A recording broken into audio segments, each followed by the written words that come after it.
Will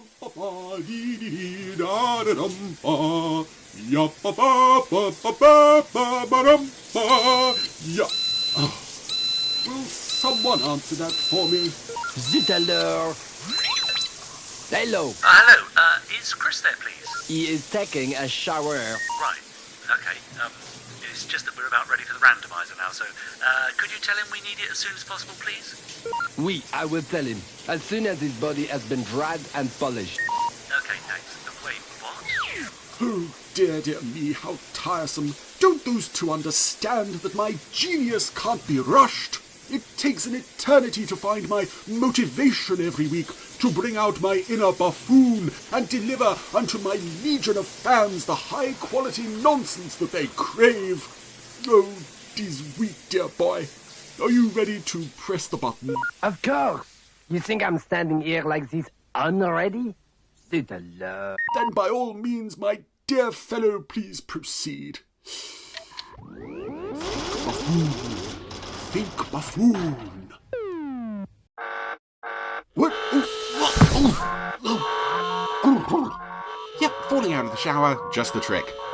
Oh, what is happening? It's all right, Disweet, no need to panic. Well, you know what that noise means, don't you? I have not got a clue.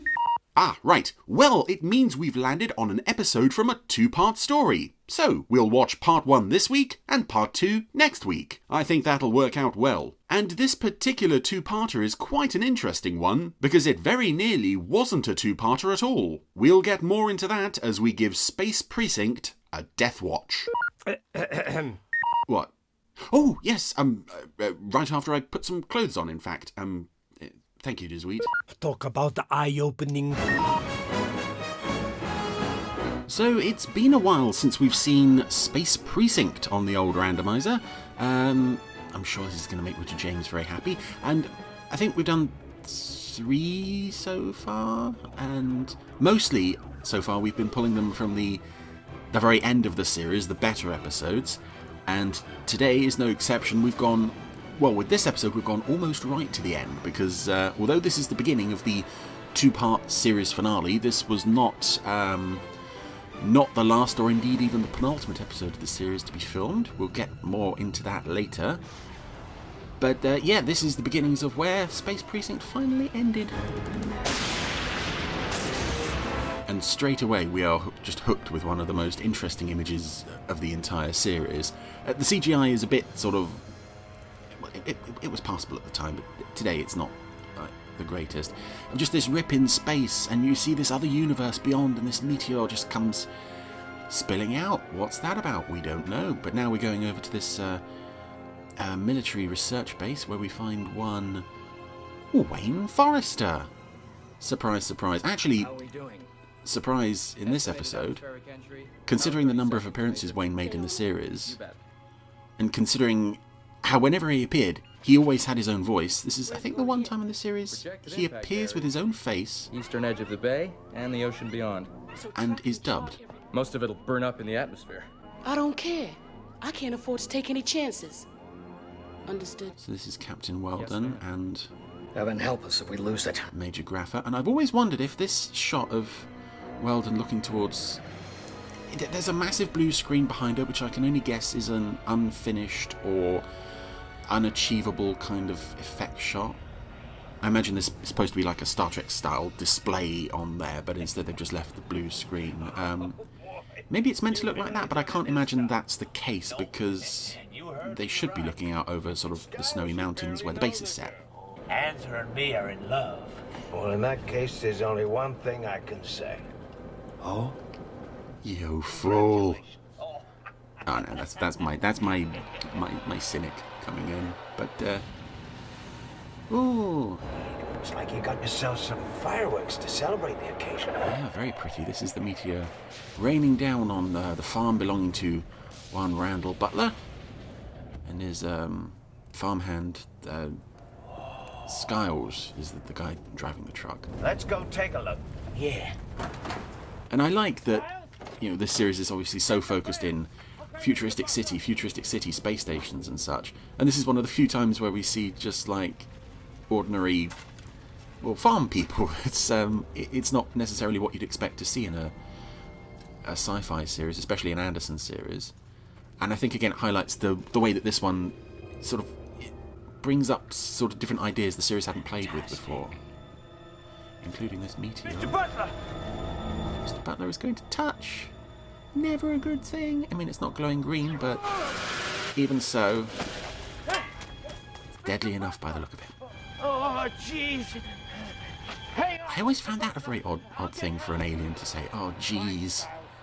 I assume that's an abbreviation of Jesus. Is he Christian? This alien chap?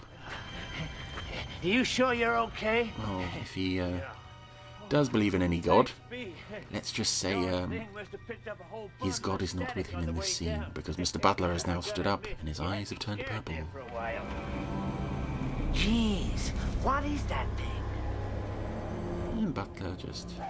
Oh, that's it. Shovel over the head. And I presume decapitation as well. Very swift and brutal death for Skiles. Poor Skiles. Our chance too. It's good and healthy. So again, we've gone from high-tech military base to the sort of mundane world of a farm, and now we're in the equally mundane world of a rundown tower block.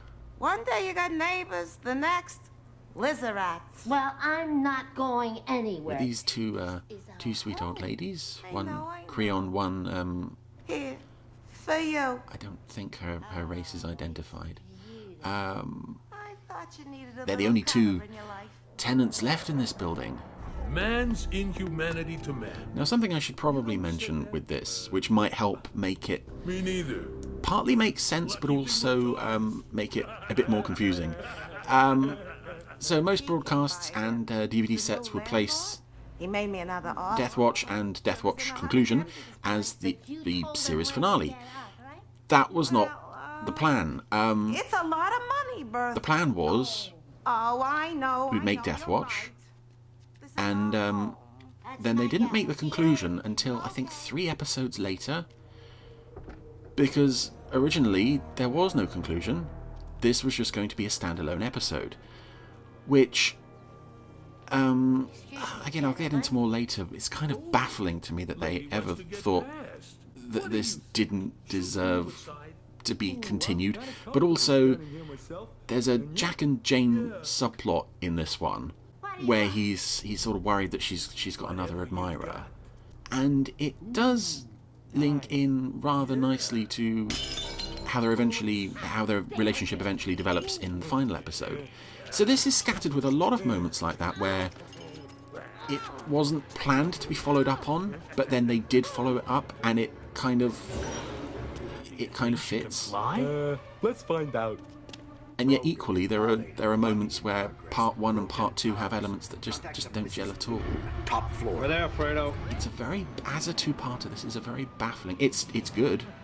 It's a very baffling viewing experience at times. Look, there's no way I can set her down. So one of the old ladies is being chased up to the roof of the tower block by 2 Tarn thugs. Just get me close. And Haldane is just gonna... Haldane is so cool. And I really like in this episode, he's just like, I'm going to look after this old lady. She's my new best friend. And I'm going to prove that by jumping out of the cruiser onto the roof. Way back up from the street. Break a leg. Right. This guy is just... Well, his stuntman is very cool. You all right? Oh, don't you stand there. Go get him. Right, yes, ma'am. Stay put. And I love how this old lady, Mrs. Fluss, Bertha Fluss, she's like... she may be physically old and slightly infirm, but her mind is still totally sharp, and she's like, yeah, you go sort out the bad guys. This is what I pay taxes for you to do. I thought I told you to wait inside. I thought you might need some help. See, that's exactly what I mean. She thinks she'll be of use to the armed police officer. But luckily, as it turns out, they don't need help. Nothing my way. They didn't use the stairs. There's only one way to handle a woman. You gotta stand up and tell her how you feel. Be forceful. Be direct. To my mom? What are you, a Creon or a whip? I love this stuff of Oren struggles with his mum that's mentioned a couple of times in this episode. What?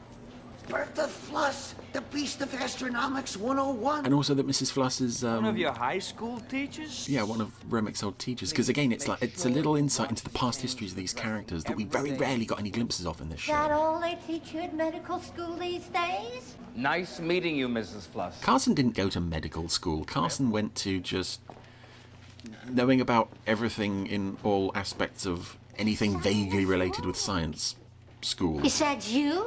Plot convenience school, that's the one.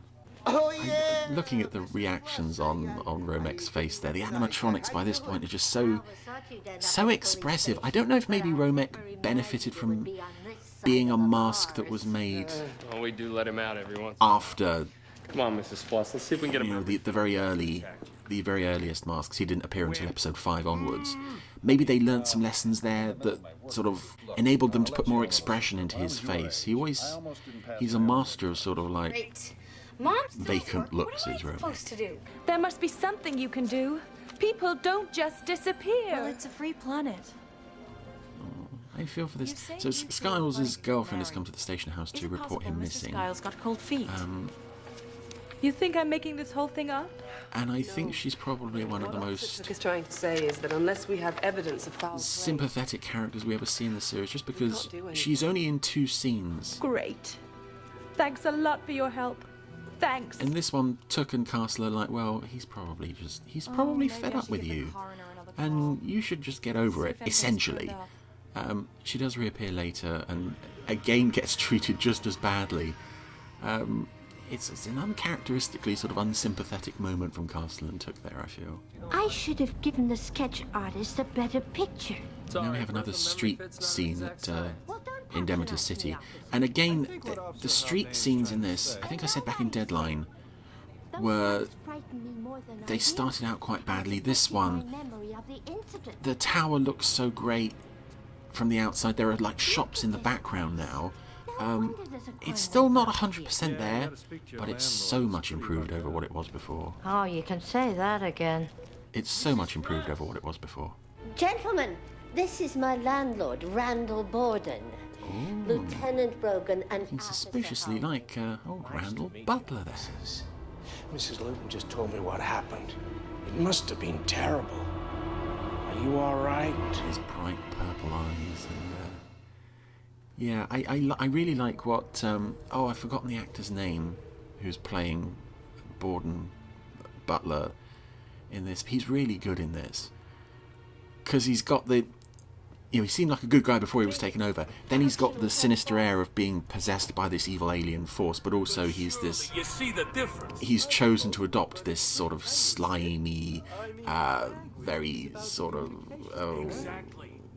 creepy landlord type guy, with even down to the greasy hair. It's a great image. Form. That's the key. I'm not entirely sure about these 2 Tarn thugs though. If I'd been a few years younger, it's sort of like brief philosophical discussions they have. I think they're trying to make it feel like something out of. cocoa. I've added a little potassium. I don't know. I guess they're trying to go for the contrast, the extreme violence and sort of extreme philosophy stuff. Kind of like, I don't know. I think it's meant to be something out of A Clockwork Orange, but it doesn't quite. Companionship is my function. Come on. Nice crib you got here, lady. But they've broken into Bertha's home. Well, I say broken in. The door apparently wasn't locked. take it. And leave me alone. One of them is holding his crotch, almost like he needs the bathroom.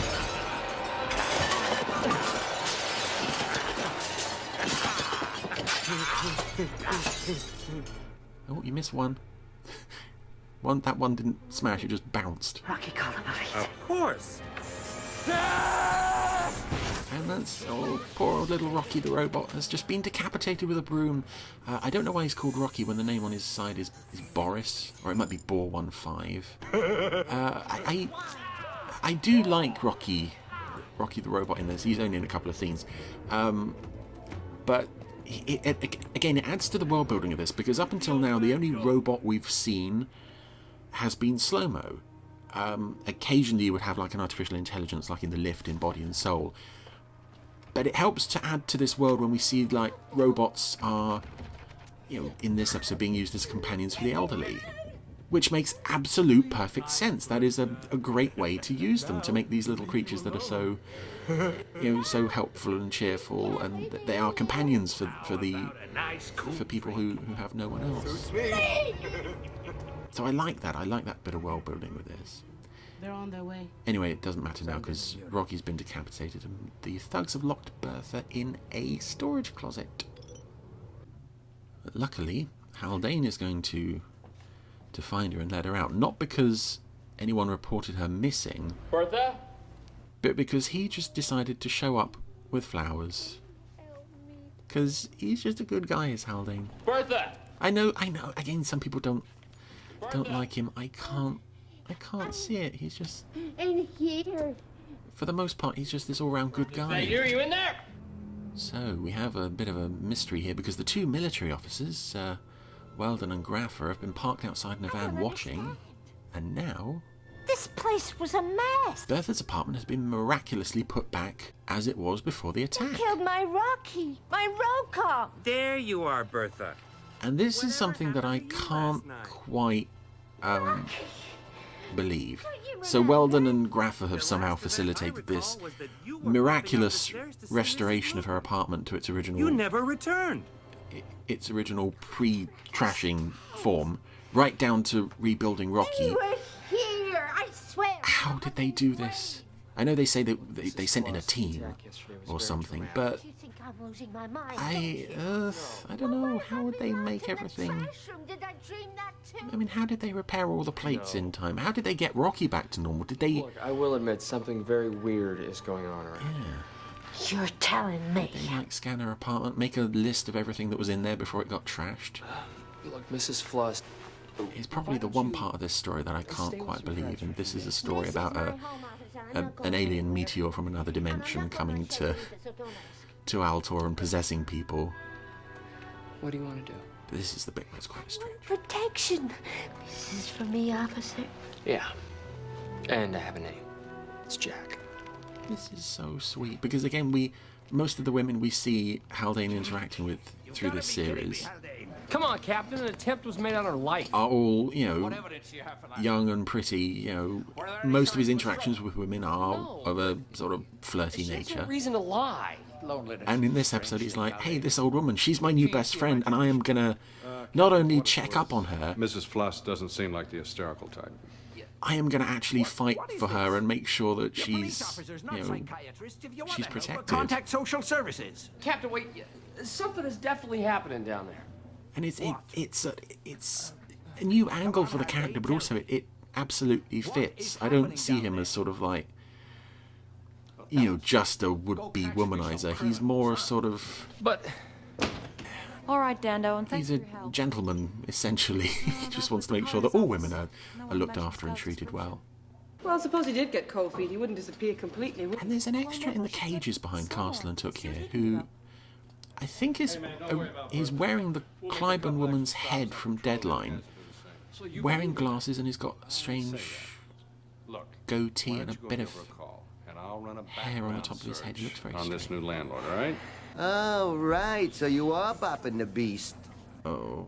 Why don't you shut up, Romick? Or maybe you'd like me to shut you up. Oh, you want a piece of me? Have I like that bit. I really like that bit. It's kind of... It's just a joke. Yeah. It's kind of a stretch to get to that moment, but I do like it when these characters are yelling at each other. So Jane and Took are now hovering over Butler's farm. They can see the meteor glowing in a little tent down there, and they've just been overtaken by a couple of military jets. You have entered restricted military airspace. Change your heading to 096 very formidable. and exit this fly zone.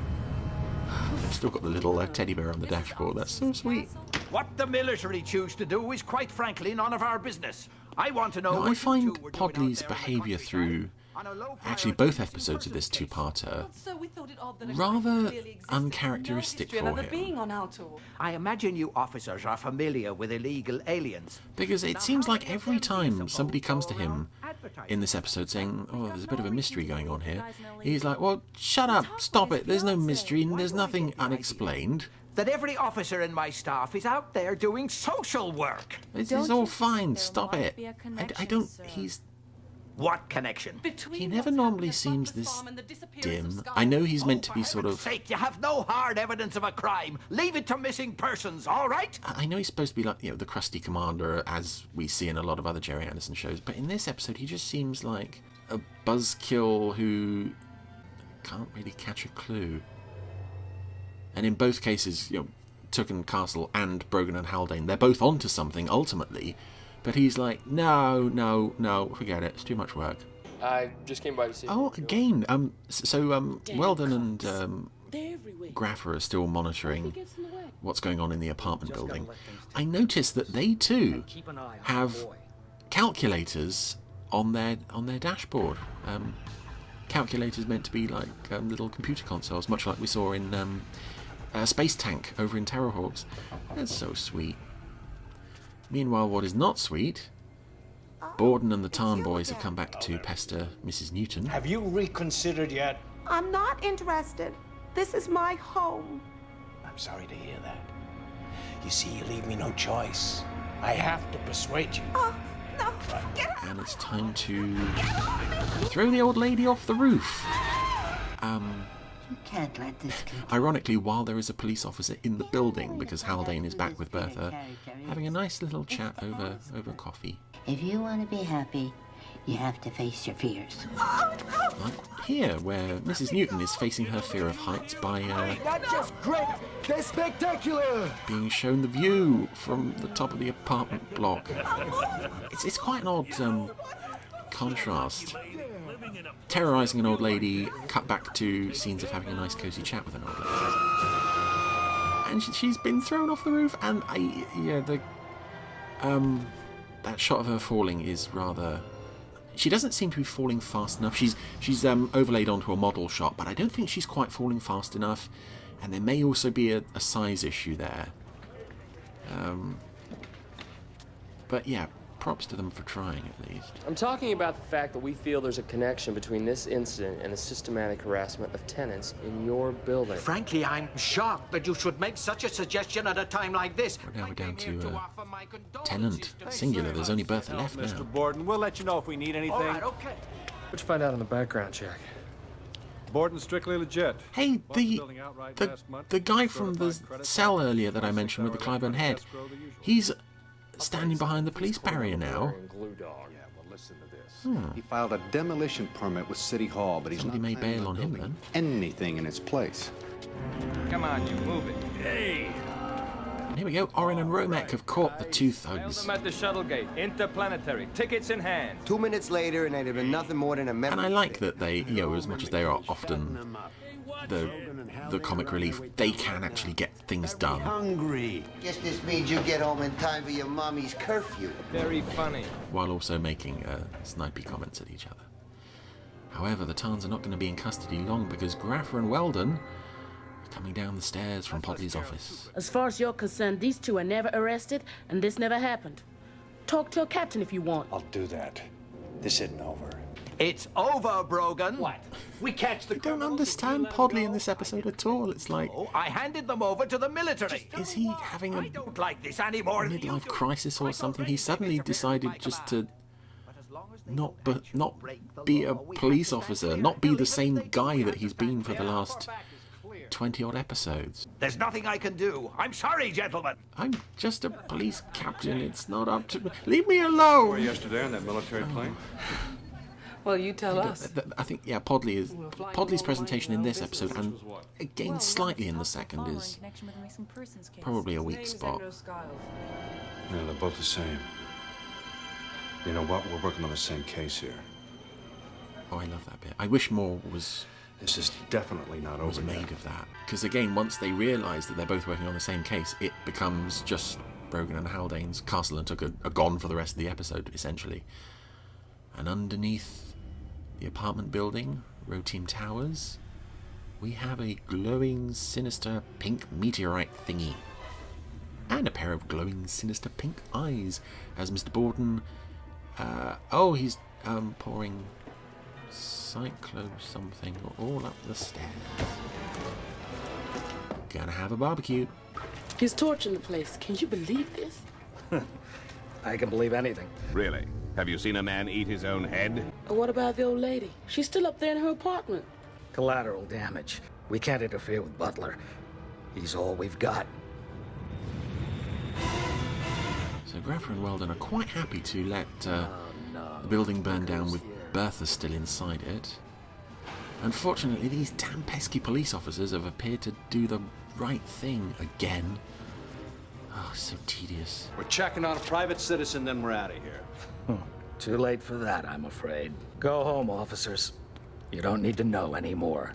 The hell I don't. Let him go. It won't make any difference. I do like Graffer and Weldon in this. Although I don't think it's the strongest performance in the world, I like that Weldon she has at least got a degree of empathy. You know, it doesn't matter to her whether Bertha is saved one way or another, but if she could be saved, that would be handy. Whereas Graffer is like, I don't care. We've got to see how this plays out. We've got to let things take their course. And he looks really impassive and slightly sinister as well, with that neat little moustache and the eye patch as well. In this episode, he's quite a sort of static figure, really. You rarely see him moving. The building is now going up in flames. It looks like the fire started on the basement staircase, and now, while Brogan is trying to put it out, Borden jumps him. They're having a bit of a scuffle, while Haldane is helping Bertha down the stairs. And unfortunately, this means that poor old Rocky, or Boris the robot, or whoever he is being left to die in the fire once again. Oh, and speaking of dying in fire, Borden has now fallen down the staircase, having a bit of a tantrum on the way down while his eyes are glowing purple. Give me a hand, Brogan. This all looks very dangerous. I'm sure there would have been like fire officers on set during all this, but the actors are very close to this fire. And here we get some nice... Oh, this shot is not nice. Come on! Graf is sort of lightly jogging away from the danger. There's some lovely model work of the building going up in flames and exploding. It's alright, Bertha. But the compositing in that one shot is pretty bad. It's not the worst because we haven't got to the final scene of the episode yet. Butler's dead. You just had to interfere. Oh, and our plan of sitting around doing nothing, waiting for him to burn the building down was going so well. Humor me, Weldon. And Ted Shackelford is really good when Brogan has to be... Is there something under the building? Angry. But he's also good... Oh, great. And it happened only a few times in this series where it was like, oh, it's an unknowable mystery. What's going on? Ooh, spooky. I can't really explain it any better than that, I don't think. But he's really good at sort of... We have to stop it. Pushing there's a mystery element to this. Know what it is. Good news, buddy. I found a place for you to live. Oh, my good. neighbor's moving out. I don't need a place. I live with my mom. Well, this is the thrilling conclusion to the Orin has problems with his mum story. What would my mom do without me? I mean, who would clean the compactor? That's what your dad's for, Orin. Right. Hey, Haldane. And this is the, What I wanted to say was, firstly, I like that Romek and Haldane have this little apology moment, but this is the other appearance of Scous's girlfriend, who is just seen essentially crying in the background. She meant everything because, you know, the death of her fiancé, it's a minor point compared to Orin and his mum and other things. It's like, oh god, this poor woman, she's just literally pushed into the background.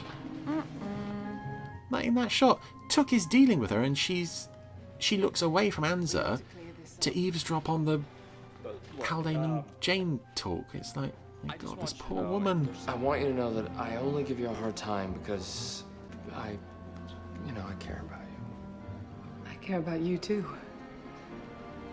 Really. So who's Peter? He's my brother. Your brother. Your brother. Yes. What brother and sister relationship is constantly sending each other flowers and chocolates? Unless it's a birthday or a special occasion. Oh, there's Anza being carried away, led away in the background. Get out of here, woman, you and your heartbreak is none of our business anymore. Get the next shuttle back to Demeter. Yes, Lieutenant Brogan, DCPD. Let me speak to Captain Weldon. Negative. I haven't. And what's clever about this is this woman who's saying, "There's no Captain Weldon. There's nobody here of that name." She was in the very background in the opening scene at the military base. So that's presumably the same room as they were watching the meteorite come down in. She knows there's a Captain Weldon. She works with her. She's fibbing. Oh dear. And now we cut back to the ruins of the tower block. And this is, I said there was a shot, a really badly composited shot in this episode. This is it. The model shot of the meteor being pulled out of the ruins is beautiful. But there's an insert shot of Graffer and Weldon watching from on a hill. And they're so badly composited into the background of the city that they almost look like giants. It's a shot that really doesn't work. Anyway, the meteor from under the tower has now been pulled up, placed in a sealed container, and we have our to be continued. And incredibly, that was where they were going to leave it. Because they were going to leave it completely open-ended, and I guess they felt no one would be interested in finding out what happened after that. It's like that episode of Next Generation where Picard is assimilated by the Borg. If they just said next week, you know what, actually we're not interested in following that up. You know, he got better, he walked it off, it's fine. It blows my mind that was considered a satisfactory ending. I kind of get the appeal of leaving it open-ended, but so this is a fairly baffling one to judge, because you have to judge it as part one of a two-parter, but also it wasn't produced with that in mind.